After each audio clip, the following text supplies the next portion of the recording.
नाम का ऐसा उनको चस्का लगा कि जिस दिन से पकड़ा बढ़ता ही चला गया नाम। और नाम ने फिर जीवन में निष्ठा पैदा कर दी। ये निष्ठा का मतलब होता प्राण निकल जाए तो ही नाम स्फुरण बंद हो, अन्यथा नाम स्फुरण बंद नहीं हो सकता, चाहे काटना शुरू कर दो, वो नाम स्फुरण, इसे निष्ठा कहते हैं। श्री हरिदास जी का जन्म बंगाल यशोहर जिले के अंतर्गत बुड़न नाम के ग्राम में हुआ था। ये जाति के यवन थे, मुसलमान थे। बाल्याकाल में बड़ी विचित्र लीला हुई। इनके माता पिता पधार गए। जब माता पिता जिस बालक के नहीं होते तो कोई उसे प्यार कौन करे। और जैसे गोस्वामी जी, तुलसीदास जी की बाल्यावस्था, जिसके द्वार पर खड़े होते तो दबका के भगा देते बालक हरिदास। इनको नाम सुनाई दिया, संतों का संग मिला। जिसका कोई नहीं होता, ये खास बात होती कि उसको भगवान महापुरुषों से जोड़ देते हैं। अब इनको जब नाम सुनने को मिला, कोई पूर्व जन्म का ऐसा पुण्य होगा, भगवान की ऐसी कृपा होगी, या भगवान ऐसा स्थिति देखकर दयालुता से, यद्यपि भगवान नाम जपने का कहीं किंचन मात्र कोई संस्कार ही नहीं था, ऐसे कुल में प्रकट हुए थे, यवन कुल में। पर यस्याहम अनुग्रहणामि हरिष्ये तद्धनम सनई, भगवान ने एक वचन कहा युधिष्ठिर जी से, जिस पर मैं विशेष कृपा करता हूं उसका जहां जहां अपनापन होता सब खींच लेता हूं। जन्म से माता पिता गए, बचपन से कोई प्यार करने वाला नहीं, खाने पीने तक की व्यवस्था नहीं, तो संत जन मिल गए वहां उनको। वो नाम कीर्तन करके आनंदित हो रहे थे, तो इनको भी एक नशा चढ़ा नाम का। धीरे धीरे उनके हृदय में नाम बढ़ने लगा। बड़ी कृपा जो इनका नाम जप में प्रीति हो गई। अब इनके पास अपना कहलाने वाला ना कोई व्यक्ति था, और ना अपनी कहलाने वाली कोई जमीन या वस्तु थी।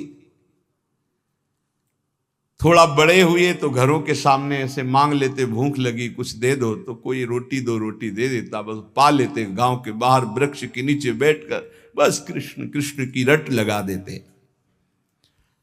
24 घंटे में एक बार मांग लेते, जो मिल जाता खा लेते, खूब नाम जप करते।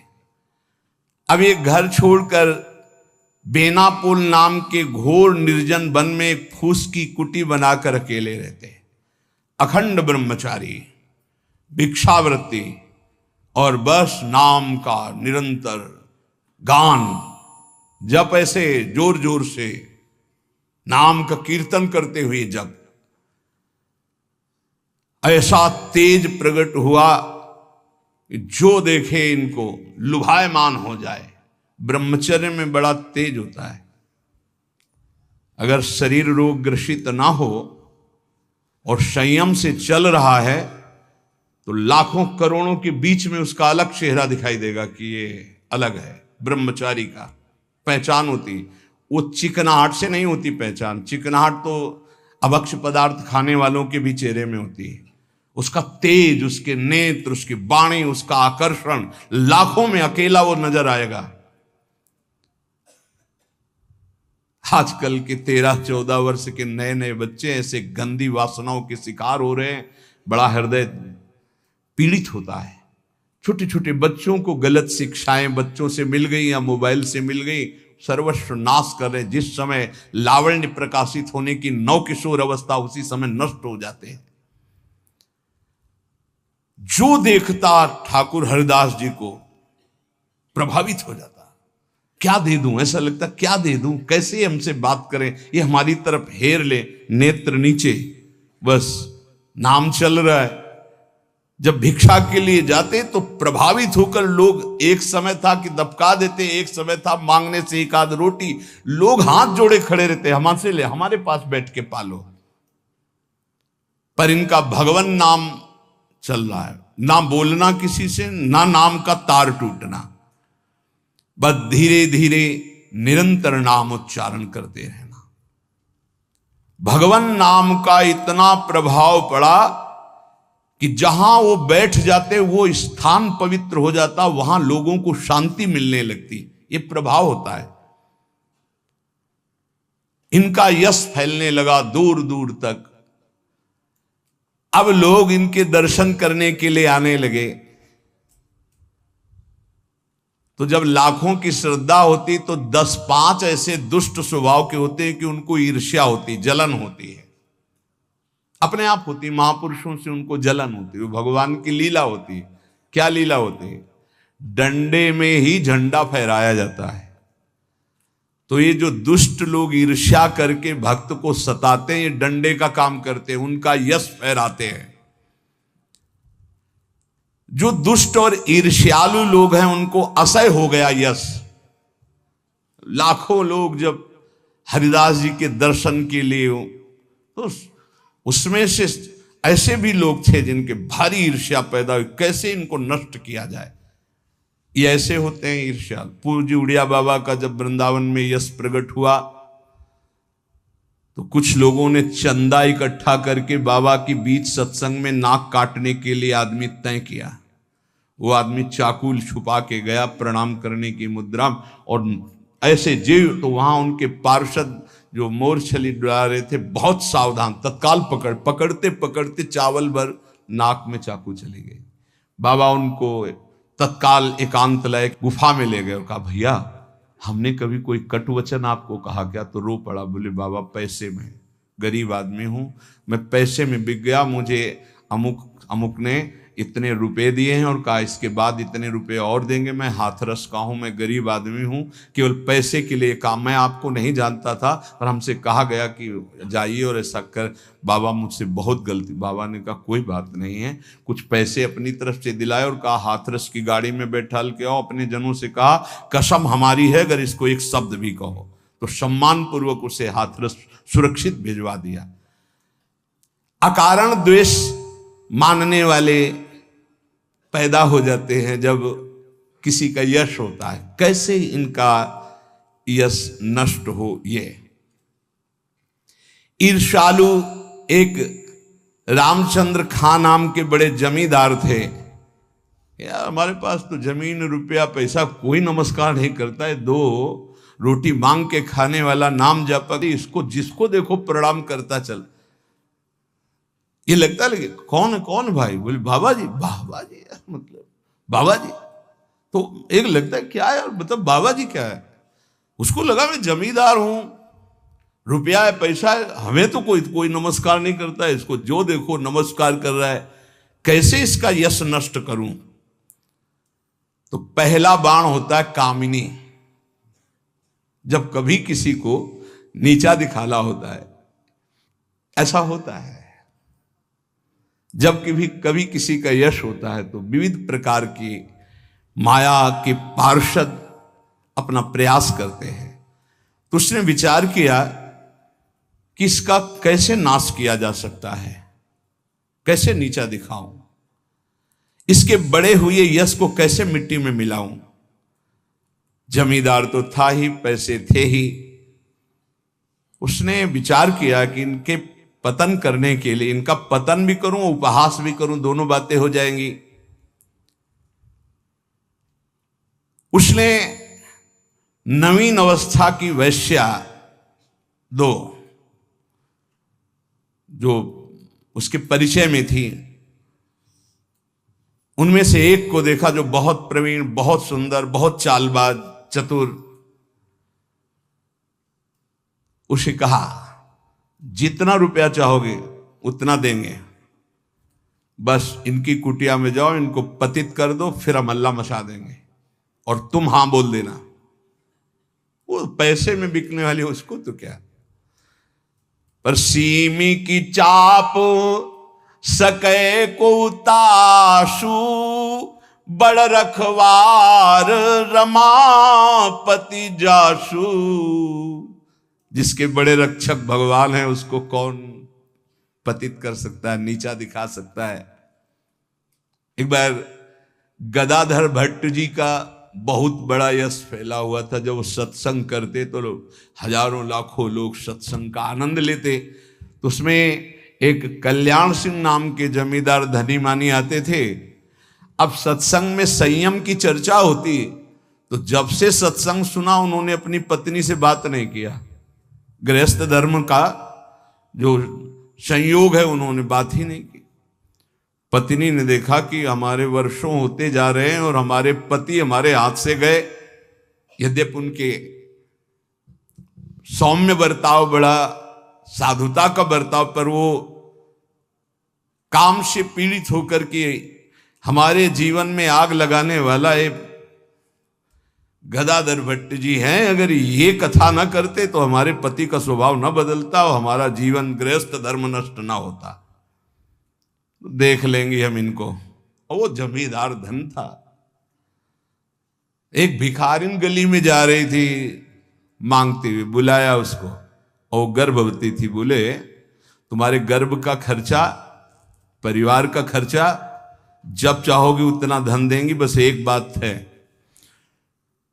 उसने विचार किया कि अगर गदाधर भट्ट पर अश्रद्धा हो जाएगी तो मेरे पति पुनः वापस हमें मिल जाएंगे, क्योंकि उन्हीं की बात पर वो आकर के ब्रह्मचर्य रह रहे हैं, संयम से रह रहे हैं।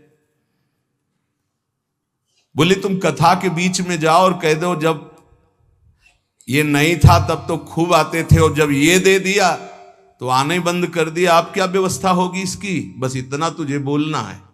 वो जानती थी इतना बोलेगी कि लाखों की अश्रद्धा हो जाएगी। खूब सत्संग का रंग जमा हुआ था। इतने में वो आई और ऐसे सामने खड़ी हो गई। सब लोग आश्चर्यचकित। थोड़ा अच्छा कपड़ा पहना दिया था उसको।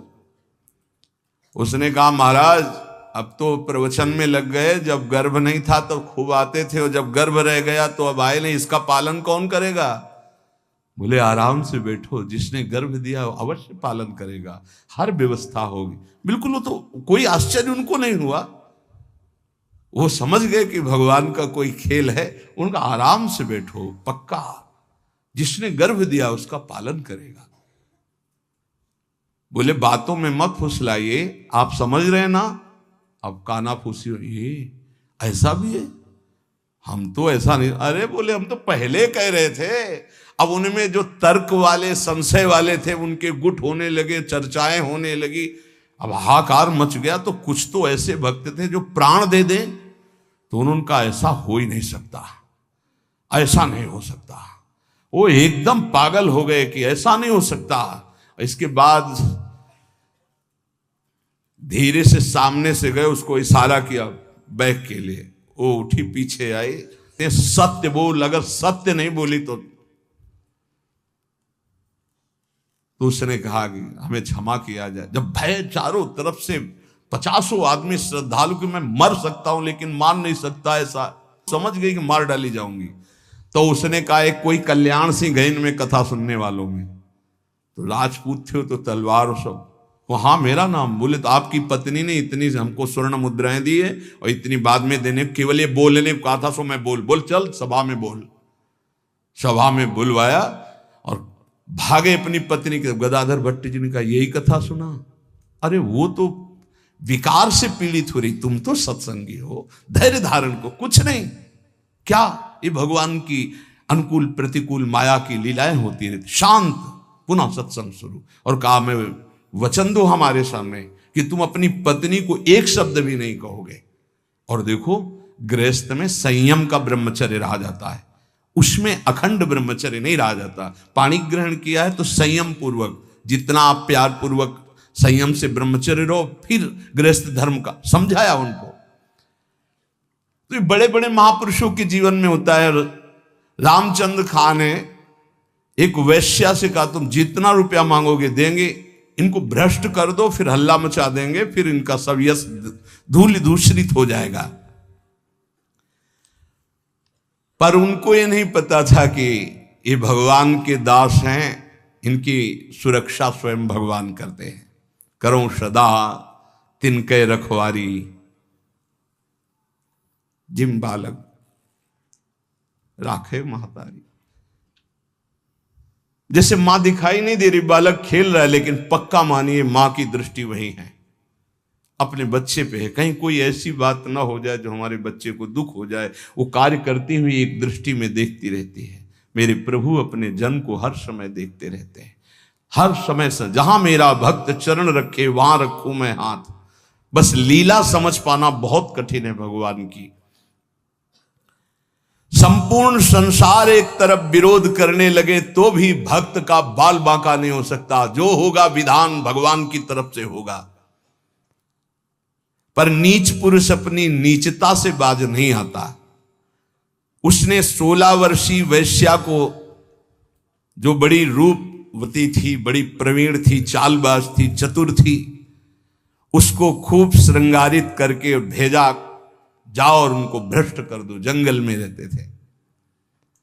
उसको भी गर्व था कि कोई ऐसा पुरुष पैदा नहीं हुआ जिसको मैं चाहूं और भ्रष्ट न कर सकूं।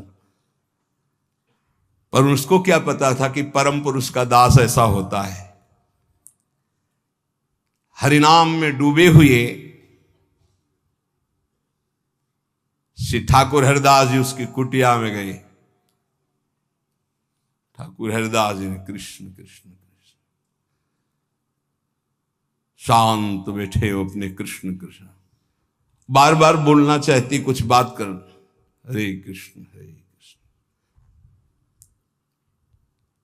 सुबह से गई, पूरी शाम हो गई, कृष्ण कृष्ण कृष्ण। जहां वो कुछ बात करने होती, मां हमारा नाम पूरा हो जाए, फिर वहां 1000-2000 नाम थोड़ी, लाखों की संख्या में 3 लाख नाम तो जोर जोर से जपते थे।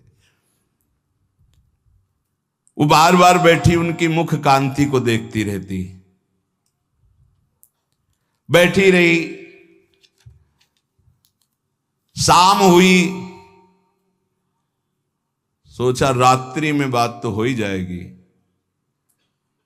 वैसे तो 3 लाख नाम जप करके फिर लघु शंका आदि कभी उठते, आज उठे ही नहीं, पूरी रात्रि भी नाम चल रहा है।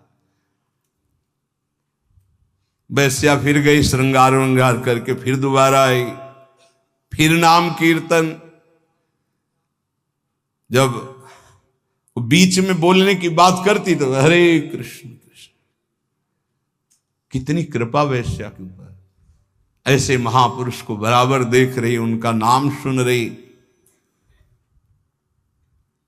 तीसरे दिन एकदम विचलित होकर के, आप हमसे बात क्यों नहीं करते? रुके, हाथ जोड़ा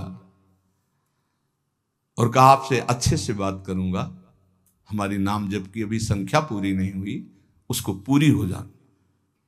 ऐसे अमृतमय वचन की हृदय एकदम हाय मच गया। ये क्या? वैसे मैं पापनी हूं, नीच हूं, गंदा आचरण करती हूं, ऐसे महापुरुष के लिए गंदी बात सोच रही। 3 लाख नाम की फिर तार चल पड़ा, हरे कृष्ण। उच्च स्वर से रोने लगी वो, शुरू हो गई हरे कृष्ण हरे कृष्ण। साथ में हरिदास जी ने देखा, हा अब क्या महापुरुषों का प्रभाव। हरिदास जी अब बोले, हाँ अब बात कर सकती हो। तो बात करने लायक नहीं रह गई थी। अश्रु प्रवाह चल रहा था और कृष्ण नाम चल रहा था। उठी और चरणों में लौट गई, का धिक्कार है मुझ निज पापनी को कि आप जैसे महापुरुष के लिए मैंने गंदी बात सोची, मुझे क्षमा कर दीजिए। चिल्ला चिल्ला करके रोने लगी। उन्होंने कहा, दुखी नहीं होना, मेरे प्रभु तुम पर बहुत कृपा किए हैं। वो आंखों से आंसू बहाती जा रही, गदगद कंठ से कह रही, पतित पावन आप मुझे स्वीकार कर लीजिए, मैं आपकी चरणों की दासी हूं। आप तो अहेतुकी कृपा करने वाले परम दयालु हैं। आप पात्र और अपात्र का विचार न कीजिए, मुझ जैसी नीच को स्वीकार कर लीजिए। और चिल्ला चिल्ला के रोने लगी। हरिदास जी ने कहा, जो नाम सुन रहा है वो नीच कैसे हो सकता है? उन्होंने कहा, आप मुझे जानते नहीं, मैं वैश्या हूं, मैं लोक निंदित हूं, मैं बहुत ही गंदी हूं, मैं खोटी बुद्धि से आपको भ्रष्ट करने आई थी। हरिदास जी ने कहा, इस समय आपके हृदय में क्या है? बोले, भगवान बस आपकी दास्ता, आपके आदेश का इंतजार। मैं क्या करूं, मुझे आदेश कीजिए। मैं नीच कैसे पवित्र हो सकती हूं? मैं आपकी शरण में हूं, आप मेरा उद्धार कीजिए। हरिदास जी ने कहा, देवी अब तुम वैश्या नहीं रही, उठो। मेरे प्रभु बड़े पतित पावन हैं, उनका नाम उनसे भी महान है, क्योंकि प्रभु को अधीन कर लेता है। मेरे प्रभु के नाम में कोई भेदभाव नहीं, कोई भी जप सकता है, कोई भी अपना परम कल्याण कर सकता है। मेरे प्रभु के नाम में इतनी सामर्थ्य है कि कोई इतना पाप इकट्ठा ही नहीं कर सकता जितना नाम में पाप नाश की सामर्थ्य है। तुमने जो पाप कर्म से पैसा पैदा किया है, आज से उसका प्रयोग मत करना, उसे हटा दो, उसे दे दो, गरीबों को बांट दो। और आज से तुम जो ये 3 दिन से नाम सुन रहे हो, इसी नाम को रटो। देखो, ये नाम तुम्हें परम पावन कर देगा। वैश्या ने कहा, अब तो मैं जाऊंगी नहीं अपने घर, संपत्ति बांटने की तो बात, अब वहां जाऊंगी नहीं। तो उन्होंने कहा, फिर इसी कुटिया में रहकर तुम नाम जप करो। मैं चला। वो वैराग्य लेके उसी कुटिया में नाम जप करने लगी और उसका नाम हरिदासी हुआ। और हरिदास जी उसी समय उस कुटिया से निकले, सीधे शांतिपुर अद्वैताचार्य के समीप चले गए। अद्वैताचार्य जी बहुत बड़े महाभागवत, वो सदैव श्री कृष्ण चिंतन में संलग्न रहते, अद्भुत विद्वान, शास्त्रज्ञ, भगवत प्रेमी महापुरुष। अब वो फटे पुराने कपड़े पहन करके वैश्या वही नाम कीर्तन कर। अब उस जमींदार के तो होश उड़ गए कि मैंने भेष छुड़वाने के लिए वैश्या को भेजा था और यहां वैश्या ही अपना भेष परिवर्तन करके वहां नाम जप करने लगी। ये क्या है नाम जापक जन, भगवान के जन। उस वैश्या का वैसे ही सम्मान होने लगा कुछ वर्षों बाद जैसे हरिदास जी का होता था। लोग उस वैश्या के दर्शन करने आने लगे, हर समय वैसे ही नाम जप करते हुए उसी भूमि पर जिस कुटिया में वो रहते थे वह हरिदासी नाम से कही गई। क्या महिमा है भगवान नाम जापक संतों की।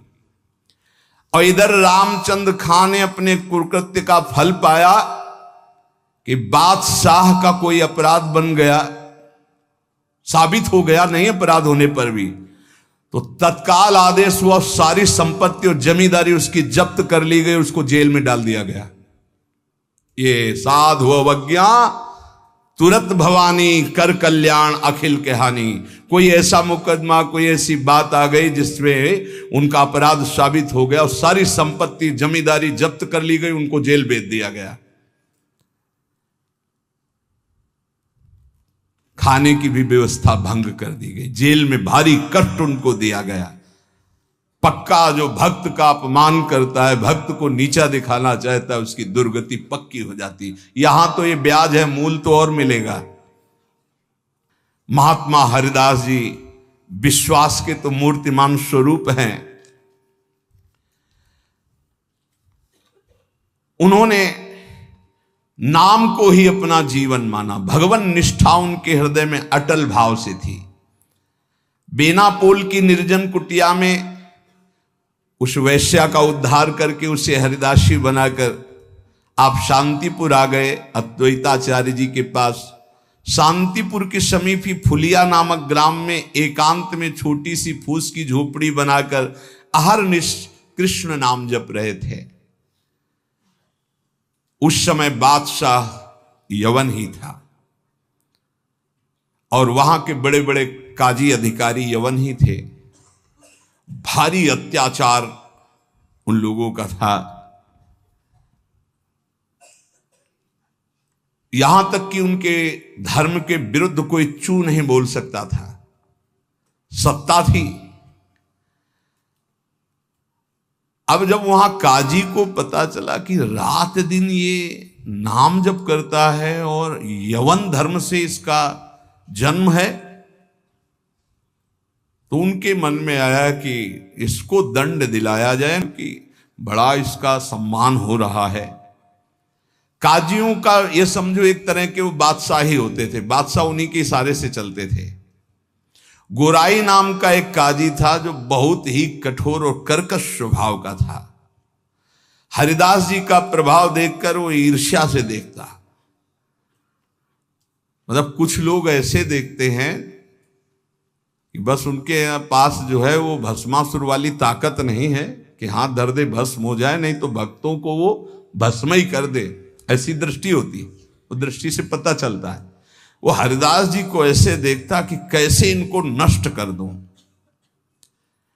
और जब उसको ये पता चला कि यवन धर्म के ही हैं, तब तो बढ़िया उसको रास्ता मिल गया। हरिदास जी का प्रभाव दिनों दिन बढ़ता चला जा रहा था।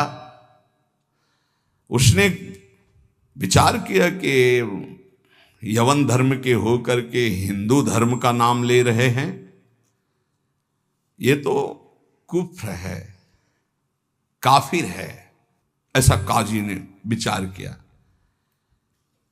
इसे बादशाह के सामने पहले पेश करें, फिर इसको दंड निर्धारित करें। गुराई काजी ने विरुद्ध राज दरबार में अभियोग चला दिया ठाकुर हरिदास जी की। राज आज्ञा हुई तत्काल गिरफ्तार किया जाए, क्योंकि बादशाह यवन था। हथकड़ी बेड़ियों से जकड़ लिए गए ठाकुर हरिदास जी।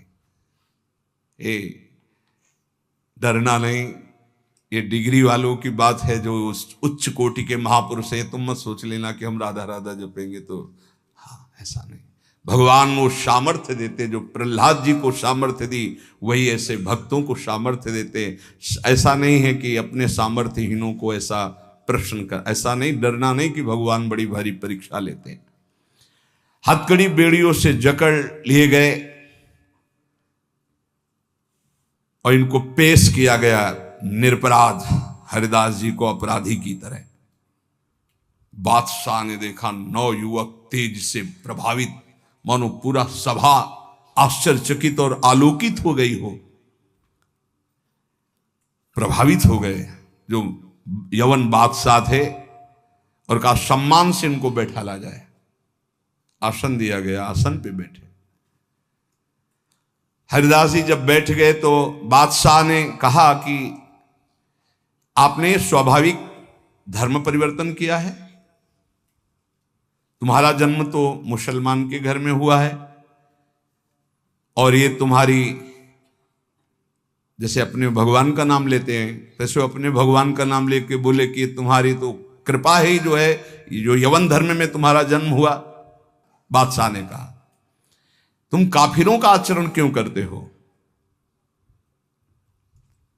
इससे तो तुम्हें नर्क जाना पड़ेगा। मुझे बड़ी दया आ रही तुम्हें देखकर, दंड देना नहीं चाहता, फिर भी तुम तौबा बोलो, प्रायश्चित करो और कलमा पढ़ो, छोड़ो इसे, तो तुम्हारे दंड में हम कुछ कमी कर सकते हैं, नहीं तो भयानक दंड तुम्हें मिलेगा, क्योंकि तुम काफिर हो। सुख की प्राप्ति धर्म से चलने से होती, तुम धर्म का त्याग कर चुके हो।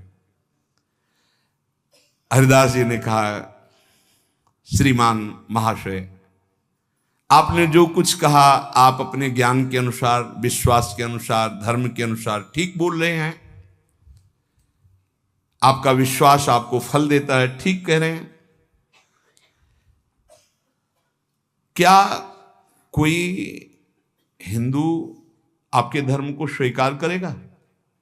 अगर स्वीकार करेगा तो उसे नरक मिलेगा? बोले नहीं, वो स्वीकार कर सकता है और उसकी भगवान की कृपा होगी। वो अपने भगवान का नाम लेते हुए बोले हाँ, तो क्या कोई इस्लाम छोड़कर अगर हिंदू धर्म को स्वीकार करता है, क्या उसके ऊपर भगवान की कृपा नहीं होगी? क्या वो भगवान का भजन नहीं करता? फंसा लिया। काजी बीच में बोल पड़ा, देखो साहब, इसकी बातों में मत आना। अगर आप इसको छूट दी तो आगे आप समझ लीजिए कि आपके धर्म में चलने वाले कितने लोग ऐसा करने लगेंगे। हरिदास जी ने कहा हमारी निष्ठा भगवान नाम में है। आप चाहे अभी इसी क्षण मेरे प्राण ले लो, मेरा नाम रुकने वाला नहीं। मैं कभी तौबा नहीं बोल सकता, क्योंकि मैं कोई अधर्म नहीं कर रहा हूं, किसी को कष्ट नहीं दे रहा हूं। निष्ठा देखकर पसीना पसीना हो गया मुलुकपति। तेज गर्व भरी भगवान निष्ठा की बात, इस पे नहीं दैन्यता होती। नहीं, प्राण ले लो अभी अपने हम धर्म पर। मुलकपति ने कहा तुम्हारी बातें हिंदुओं के लिए ठीक हो सकती, लेकिन हम यवनों के लिए नहीं। तुम हमारे धर्म में पैदा हो, इसलिए हमारी बात पर विश्वास करो। हरिदास जी ने कहा महाशय आपका कहना ठीक है, किंतु विश्वास किसी बल से नहीं तोड़ा जा सकता। बादशाह से ऐसे बात वही कर सकता है जिसे भगवान का बल प्राप्त हो। देखो, मैं पूर्व जन्म का कोई ना कोई संस्कार लेकर के आया हूं जिससे भगवान नाम में मेरी प्रीति हुई है, और मैं भगवान नाम छोड़ नहीं सकता। मेरा दृढ़ विश्वास है, चाहे अभी प्राण ले लिए जाएं। और अगर आप ऐसे ही दंड देने वाले हैं तो कितने लाखों हिंदुओं को मुस्लिम बना लिया, क्या उनको दंड दे रहे हैं आप?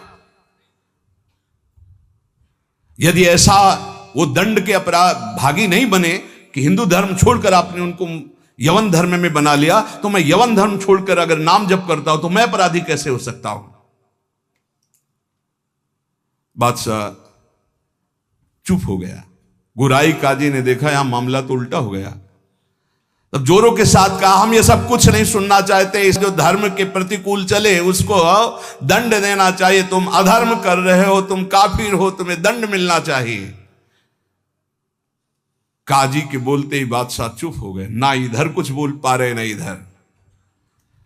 फिर कहा कि देखो गोराई काजी जो कह रहे हैं तुम वो बात मान लो और कलमा पढ़ो और छोड़ो ये नाम जप करना। हरिदास जी ने कहा श्रीमान महाशय हम एक बार केवल बोलते हैं, दोबारा आपको जो कहना हो सो कह लीजिएगा, मैं बोलूंगा नहीं। मैं प्राण त्याग सकता हूं पर भगवान नाम नहीं छोड़ सकता। क्या निष्ठा है! आप दंड जो देना चाहे मैं स्वीकार करता हूं, लेकिन नाम नहीं छोड़ सकता। मेरी देह के आप इसी सभा में सैकड़ों टुकड़े कर दिए, हर टुकड़े से निकलेगा कृष्ण कृष्ण कृष्ण, छूटेगा नहीं नाम। मैं तुम्हारे दंड देने से विचलित नहीं हो सकता। मैं हरिनाम को जब तक श्वास है नहीं छोड़ सकता। अब आखिरी मेरी ये बात है, आप चाहे दंड दें या जो चाहे सो करें। निर्भीक उत्तर सुनकर के बादशाह सोच में पड़ गया कि ऐसे महान को क्या दंड दे। गुराई काजी की तरफ देखा। गुराई काजी ने कहा हुजूर बिल्कुल दया नहीं, दंड चाहिए, नहीं तो फिर बड़ी समस्या आ जाएगी कि अपने धर्म के लोग बहुत से उधर हो जाएंगे, बहुत हानि हो जाएगी, मनमानी लोग करने लगेंगे। मुलकपति ने कहा सही पूछो तो मेरे में हिम्मत नहीं है। तुम बोलो दस्तखत हम कर देंगे, क्या दंड दिया जाए तुम बोलो दस्तखत कर देंगे, लेकिन हिम्मत नहीं कि मैं दंड निर्धारित कर सकूं। गुराई काजी ने कहा हुजूर मेरी जो अंदर बात आ रही, इसको ऐसा दंड देना चाहिए कि पूरे विश्व में कोई भी इनके विपरीत आवाज ना उठा पावे। क्या क्या दंड निर्धारित किया जाए? प्राण दंड, वो भी ऐसे सीधे प्राण दंड नहीं, 22 बाजारों में कोणों से मार मार कर बेत और कोणों से इसकी जान ले ली जाए, जिससे सब कोई देखे कि धर्म के विरुद्ध चलने वाले को कैसा दंड दिया जाता है। सभी लोग ऐसा देखें और किसी की हिम्मत ना पड़े। मुलकपति ने दस्तखत कर दिया, ऐसा ही। अब तो क्या था, जल्लादों ने तत्काल हाथ बांध दिए महान भगवान नाम जापक के, और वही दरबार से शुरू किया गया। वो कोड़े जो ऐसे लगते कि खाल को खींचते चले जा रहे, घाव पे घाव, हर बाजार में भीड़ में सब जगह ऐसे। ठाकुर हरिदास जी बोलते हरि बोल, जहां कोड़े लगते हरि बोल हरि बोल, बलिहार है। क्या हृदय भगवान ने बनाया इन महापुरुषों का कि इतना भयानक पीड़ा और कष्ट के बीच में कभी आह नहीं कहा। पीठ में से रक्त की धाराएं बह रही, रक्त बह रहा है। निर्दयी जल्लाद घावों पर कोड़ों का प्रहार कर रहे, और हरिदास जी के मुख से वही जोर की ध्वनि निकलती, जैसे कूड़ा पड़ता, हरि बोल, हरि बोल। धन्य है ये जगत, इन्हीं महापुरुषों के नाम कीर्तन से, इन्हीं के यश कीर्तन से आज पावन है।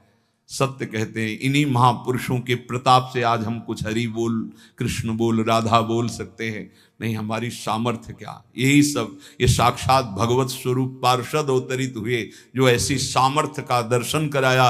ये है भक्ति, ये है निष्ठा, नाम निष्ठा। चेहरे पर तेज और मुस्कुराहट है, जवान पर हरिनाम है, शरीर पर कोड़ों की वर्षा है। जरा विचार कीजिए, क्या स्थिति है, क्या स्थिति है। मतलब देखने वाले चीख पड़ते, रो पड़ते, दुख से आंखें बंद कर लेते। अरे ऐसे निर्मम जल्लाद ऐसे महापुरुष को कष्ट दे रहे हैं जो निरपराध, कोई अपराध नहीं किया, लेकिन किसी की हिम्मत क्या कि कोई बोल सके, कोई रोक सके बादशाह के हुक्म के आगे। हरिदास जी की वही मुस्कुराहट, वही आनंद भरा शब्द, हरि बोल, हरि बोल। जल्लाद पीटते चले जाते हैं। 22 बाजारों में घुमा घुमा करके, कोड़ों से मार मार करके, लथपथ मांस के टुकड़े गिर रहे हैं। ऐसे कोड़े मारते कि चिथड़ा हो जाता सरे। जल्लाद आश्चर्य में हो गए कि किस माटी का बना हुआ ये भगत है, एक बार भी उफ नहीं निकला, आह नहीं निकला, हरि बोल, हरि बोल। और जहां वो मारते कोड़े और कहते, अब भी कहता है हरि बोल, हरि बोल, तो मुस्कुरा के देखते, बोले तेरा भी कल्याण हो गया। क्योंकि वो भी यवन जल्लाद थे, वो गुस्सा में बोलते, अब भी कहता है हरि बोल, हरि बोल, तो कहते तेरा भी कल्याण हो गया, क्योंकि तू भी 2 बार तो हरि हरि बोला, तेरा भी कल्याण हो गया। ऐसे कोड़े चल रहे थे कि 10-5 कोड़ों में ही मृत्यु हो जाए आदमी की। पीठ पर असंख्यों कोड़े, नाम बराबर उच्चारण हो रहा है, कोई मुखारविंद में वेदना नहीं, कोई दर्द की वेदना नहीं। हरिदास जी बीच बीच में भगवान से प्रार्थना करते जा रहे हैं, प्रभु किसी का दोष नहीं, नाथ किसी को दंड मत देना, न इन जल्लादों को, न काजी को, न बादशाह को। प्रभु मेरी प्रार्थना है, किसी को दंड मत देना। प्रभु से बात कर रहे हैं। जो दंड दे रहे हैं उनके लिए वो उसी समय भगवान से प्रार्थना कर रहे हैं कि इनको किसी को कष्ट, क्योंकि पता है प्रभु ये सब भूले हुए लोग हैं, इनके अपराध को आप कभी मानना ही नहीं कि अपराध किया है। कैसे कृपालु भक्त है, जिनके ऊपर प्रहार हो रहा है वो प्रभु से प्रार्थना कर रहे हैं, प्रहार करने वालों को कष्ट मत देना प्रभु, ये बेचारे हैं, ये भूले हुए हैं। महात्मा हरिदास जी आखिरी में हरि बोल कहकर मूर्छित हो गए। उन जल्लादों ने देखा कि नस नाड़ी में कोई धड़कन नहीं, अब ये पधार गए। गोराई काजी ने देखा कि हाँ ये पधार गए। सहमति हुई कि अगर इसको जमीन में दफनाओगे तो उत्तम गति होगी उनके अनुसार से, इसलिए इसको गंगा में फेंक दो। गोराई काजी ने कहा अगर कब्र में हमारे धर्म के अनुसार तो फिर इसे बहिष्ठ स्वर्ग की प्राप्ति होगी, वो मैं होने नहीं दूंगा, इसलिए इसको गंगा में फेंक दो। फेंक दिए गए। जे ही पतित पावनी भागीरथी का स्पर्श हुआ, मुख में गंगा जल गया तो जैसे अमृत गया हो। और तो गंगा के प्रवाह में गंगा जी गोद में लेके जा रही, डुबो नहीं रही। अब उनको चेतना आई, कृष्ण कृष्ण कृष्ण कृष्ण। गंगा जी धीरे धीरे उनको अपनी लहरों से, गंगा जल के स्पर्श से सारी जो वेदनाएं थी, घाव थे, उनमें बड़ी शीतलता। हरिदास जी को चेतना हुई और बहते हुए जब किनारे लगे तो लोगों ने उनको उठाया और फुलिया के समीप उनको गोद में लेकर के ले गए जहां उनकी पहले कुटिया थी। चारों ओर ये बात तो फैल ही गई थी। हरिदास जी के दर्शन के लिए भारी भीड़ इकट्ठा हुई। हरिदास जी बैठ करके कीर्तन कर रहे हैं। क्या मतलब, क्या देह है, क्या स्थिति है। इसलिए जैसे भगवान अनंत, उनके भक्त की महिमा अनंत। गंगा जल के स्पर्श से सारे घाव खत्म हो गए, किसी औषधि की जरूरत नहीं पड़ी। चमत्कार। जब बादशाह ने सुना कि वो जीवित है और नाम कीर्तन कर रहे हैं तो विश्वास ही नहीं हुआ गौराई जी को कि ऐसा हो ही नहीं सकता, ऐसा बिल्कुल नहीं हो सकता, क्योंकि कुछ बचा ही नहीं था। इतनी उनकी मार मारी गई थी, ऐसा हो ही नहीं सकता। बादशाह, गौराई काजी सब देखने के लिए आए। जब ये सुना कि बादशाह सब हटाया गया, बादशाह जाकर वही तेज, वही नाम, वही स्वस्थ शरीर। तब उन्होंने गोराई काजी की तरफ देखा और कहा भारी अपराध बन गया, ये कोई साधारण नहीं हो सकते। ऐसा दंड पाने के बाद तो कोई जीवित ही नहीं रह सकता। साष्टांग दंडवत ठाकुर हरिदास जी की बादशाह ने की और कहा मुझे क्षमा करो। वैसे मैं दंड देना नहीं चाहता था, लेकिन ये गोराई काजी ने, उन्होंने कहा श्रीमान अब भी आपसे प्रार्थना करता हूं, आपका इसमें कोई दोष नहीं है। ये कोई हमारा पूर्व का हिसाब था जो पूरा हो गया। आप प्रसन्न रहिए। उन्होंने कहा मैं आपकी सेवा करना चाहता हूं, आप आज्ञा कीजिए। ठाकुर हरिदास से कहा बादशाह ने, उनका बस एक सेवा कर दीजिए, अब कभी आना मत और हमारे नाम कीर्तन में कभी विघ्न मत डालना। उनका आज के बाद कभी कोई आपको विघ्न नहीं डालेगा, और आप अगर ऐसा कहते तो मैं कभी आपके सामने नहीं आऊंगा।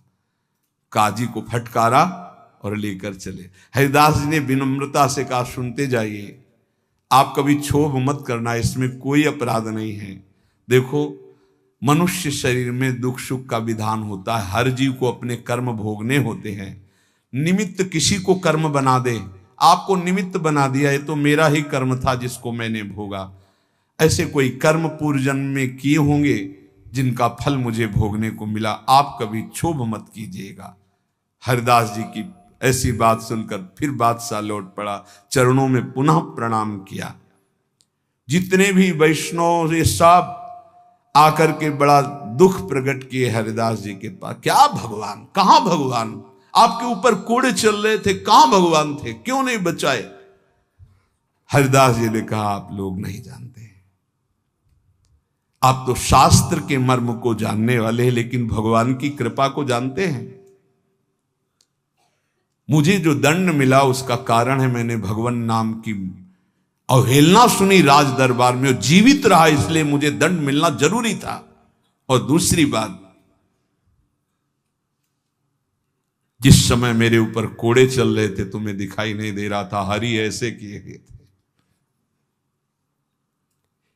एक भी कोड़ा मेरे ऊपर नहीं लगा। जैसे प्रहलाद जी से पूछते थे उनके मित्र कि तुम्हारे ऊपर हाथियों से कुछ लाया गया, ये तो कहते थे मेरे हरि मुझे ऐसे गोद में लिए, एक भी कष्ट मेरे को नहीं हुआ। ठाकुर हरिदास जी कह रहे तुम्हें नहीं दिखाई दिया, तुम कोस रहे हो प्रभु को। जिस समय कोड़े चल रहे थे हरि ऐसे शास्त्र बाहुओं से मुझे ढके हुए थे, वो कोड़े हरि के ऊपर चल रहे थे, मेरे ऊपर नहीं। वो हरि वार ले रहे थे, मेरे ऊपर नहीं। तभी वो जोर से बोलते थे हरि बोल, क्योंकि हरि पास में। ये भक्त जानता है, बाहरी क्या जाने।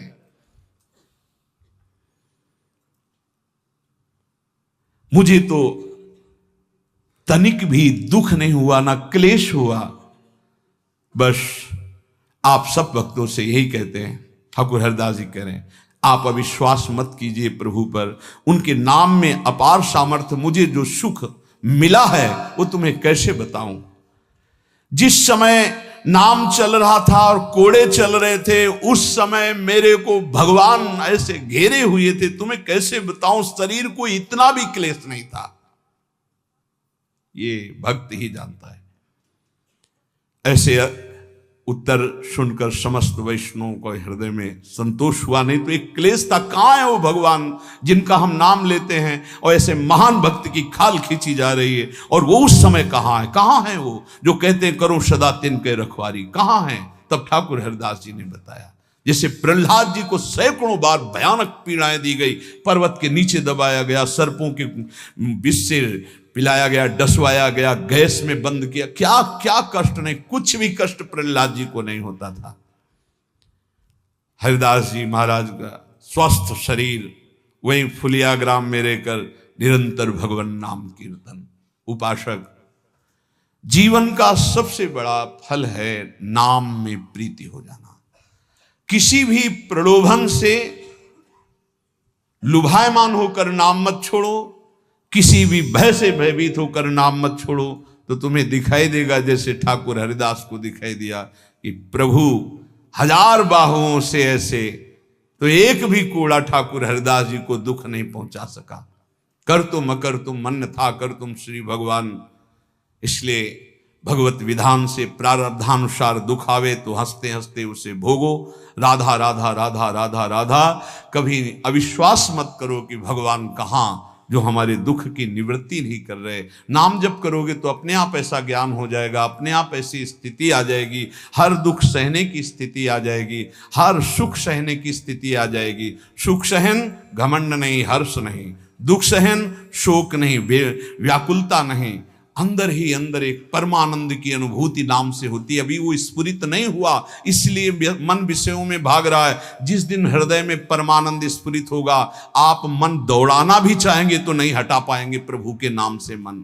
ऐसा जैसे हृदय शुष्क है तो काम के लिए, भोगों के लिए, वासनाओं के लिए हमारा मन रुकने पे भी नहीं रुकता, भागता है।